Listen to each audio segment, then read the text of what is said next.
En nuestros días, eh, dada la frivolidad generalmente de la vida y las expectativas centradas fundamentalmente en el consumo, nos puede parecer que la teoría sociológica, la teoría social en general, no es que sea muy útil para nosotros, pero sin embargo es fundamental porque están los supuestos de cada una de las construcciones sociales que generan nuestro estilo de vida, digamos, que por supuesto en general se nos escapan a nosotros, nos ayudan a explicar nuestro comportamiento, pero digo, la sociedad en la que nos vivimos está construida bajo determinados supuestos y bajo determinados intereses, ¿sí?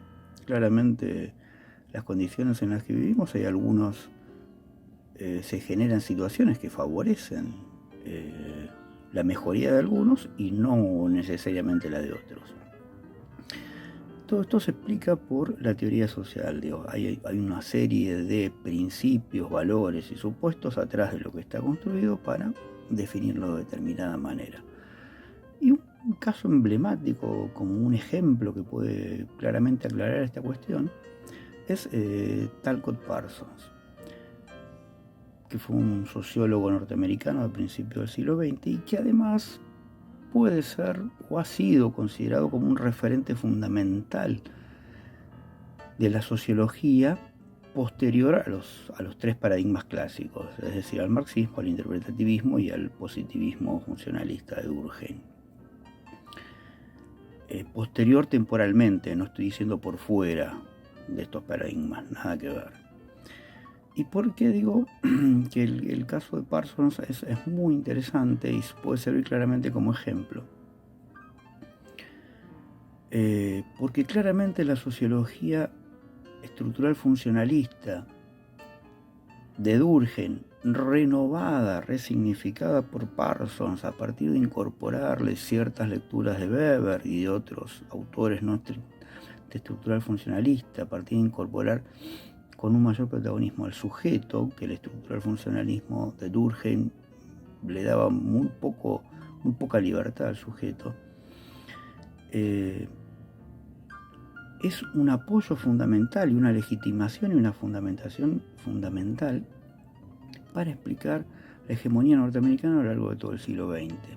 No sé si para explicar, pero sí para legitimar y para justificar la hegemonía norteamericana y la hegemonía capitalista en general, pero y dentro de la capitalista la norteamericana.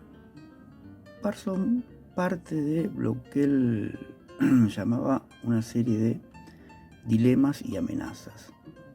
Él veía que estaban amenazados la integridad del individuo y la capacidad afectivo-emocional del individuo. En realidad lo que hace es hacer una revisión crítica del liberalismo decimonónico, del concepto de la laissez-faire, y él le veía dos problemas, que por un lado esta teoría económica estaba muy centrada exclusivamente en lo racional del ser humano, y por otro lado desfiguraba o ninguneaba el papel del accionar y el bien colectivo. ¿Sí? ¿Y quién amenazaba al individuo y al raciocinio? Digo, además de este problema que tenía el liberalismo decimonónico, ¿cuáles eran las amenazas concretas que él veía? Y eran el nazismo y el comunismo. De acá veo justamente, de acá digo, queda claramente plasmado cómo está legitimando y justificando el accionar de los países en contra del eje y anticomunista, digamos, liderados por Estados Unidos, los que van a estar liderados por Estados Unidos en la Segunda Guerra Mundial. Entonces, Parsons construye una propuesta alternativa al utilitarismo, a este liberalismo decimonónico. Y en esta propuesta alternativa se basa en tratar de contrarrestar esta simplificación de la acción presente en el utilitarismo, que lo reducía exclusivamente a lo racional, tratando de incorporar justamente lo afectivo emocional, y además tratando de incorporar la idea de colectivo, de comunidad de sujetos, o sea, un cuestionamiento al individualismo extremo, digamos, ¿no? Esto segundo se entiende perfectamente dentro de una lógica estructural funcionalista, no cabe ninguna duda, digamos. Lo novedoso es la importancia que le da al sujeto Parsons. Entonces, estos problemas que él veía en el utilitarismo, los llamaba el dilema utilitarista. Y él lo que quería hacer era generar una solución a este dilema utilitarista. ¿Y por qué era un problema? Porque este dilema utilitarista se asentaba en un atomismo extremo que él decía que volvía aleatorio e imprevisible el orden social. Acá aparece claramente una de las preocupaciones fundamentales de Parsons y de todo el estructural funcionalismo, que es la noción de orden social. ¿Sí? Su problema tenía que ver justamente con que este individualismo extremo lo que hacía era atentar contra el orden social. Y en el centro de su propuesta alternativa está lo que él llama la categoría, una noción fundamental que es la del acto unidad. Y este acto unidad tiene que ver con la actuación del sujeto. Acá está lo novedoso dentro de la estructura del funcionalismo. Este acto unidad, es decir, la acción del sujeto, tenía para él tres características, tres fundamentos. Una estaba basada en los propósitos o los esfuerzos, es decir, cómo el libre albedrío del individuo definía la voluntad del individuo. Este era un factor a tener absolutamente en cuenta, que el estructural funcionalismo tenía muy poco en cuenta, digamos, el clásico. Una serie de situaciones o condiciones que restringen la agencia. Acá ya vemos que toma uno de los principios fundamentales del estructural funcionalismo, y una serie de normas que también condice con el estructural funcionalismo clásico, que tiene que ver con, pero ya son pautas que interpretan los actores, juicios subjetivos para interpretar las pautas existentes, lo que está bien y lo que no está bien, y a partir de ahí actuar. Esto es lo que él llamaba la actunidad. Bueno, esto es uno de los elementos fundamentales de la teoría parsoniana. Entonces, a todo esto, en una conjunción de esos tres elementos, él llega a definir que en realidad la acción no racional es significativa, y acá una de las críticas fundamentales al racionalismo utilitarista. Es decir, que de acá él deduce lo que ha llamado el estructuralismo voluntarista o teoría voluntarista de la acción. ¿Sí? La noción de voluntad, fíjense cómo aparece con un lugar de importancia, pero dentro de un marco estructural. ¿Sí?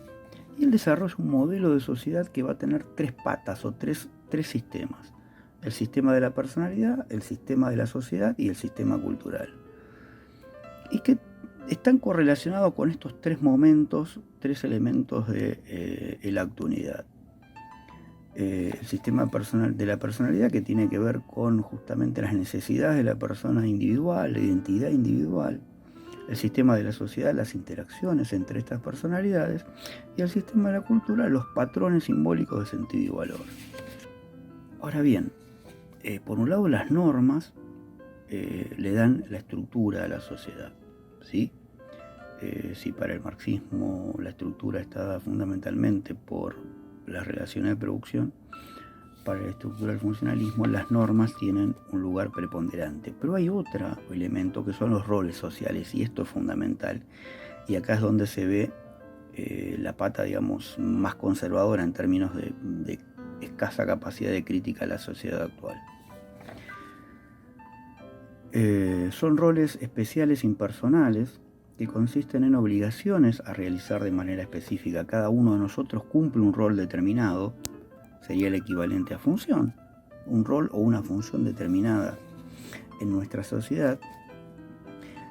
Y en nuestra sociedad se genera, para poder definir este orden, una red y secuencia de roles que deben estar coordinados, ¿sí? Y esta es la complejidad del armado estructural de la sociedad, ¿sí? Cuando no hay coordinación entre estos roles, ahí se produce una desviación y ahí se producen los problemas sociales. ¿Sí? Entonces el orden está dado por justamente esta secuencia y coordinación de roles. Y estos roles implican estratificación, ¿sí? Lo que en términos marxistas se diría clases. ¿sí? Pero como esta estratificación es lo que justifica y legitima el orden, esta estratificación para Parsons no genera ningún problema, al contrario, es absolutamente necesaria. ¿Sí? Gracias a esta estratificación y a esta diferenciación de roles y a estos roles coordinados es que existe un estado de equilibrio y cooperación. Entonces él habla de la complementariedad de expectativas, porque cada uno de nosotros va a tener una expectativa determinada en términos del rol a cumplir. Estos roles no están absolutamente fijados, dado la libertad que le da al sujeto. Cada sujeto, dentro de determinados límites, va buscando en base a sus expectativas qué rol quiere desarrollar. Pero claramente va a tener ciertos límites, digamos, ¿no? Yo puedo querer hacer muchas cosas, pero voy a tener un montón de condicionamientos y limitaciones, condiciones que me pone la sociedad, que me está indicando acá puedo ir y acá no puedo ir. Yo puedo pasarme toda la vida haciendo el esfuerzo y no llego. Es una de los leitmotiv característicos de las sociedades contemporáneas y muy fácil de ver en toda película norteamericana de Hollywood, donde aparece siempre los personajes tienen el sueño y el deseo de ser algo más, de lograr más cosas, de generarse un lugar más destacado en la sociedad, de tener más capacidad de consumo. Y algunos llegan, algunos muy pocos llegan y la mayoría no llegan. Sin embargo, como esta es la regla de nuestra sociedad, nosotros somos felices y vivimos convencidos que tenemos que dedicarnos a este esfuerzo y todos estamos convencidos de que en algún momento lo vamos a lograr. Después lo que resulta es que la mayoría no lo logramos, digamos. ¿Ah? Entonces, con esto termino, creo yo, redondeando cómo claramente Talcott Parsons, uno de los principales teóricos de la sociología del siglo XX, es claramente un legitimador y un justificador de un estado de cosas, de tal manera que esto nos muestra cómo la teoría social es fundamental conocerla para saber en el mundo y la sociedad en la que estamos viviendo.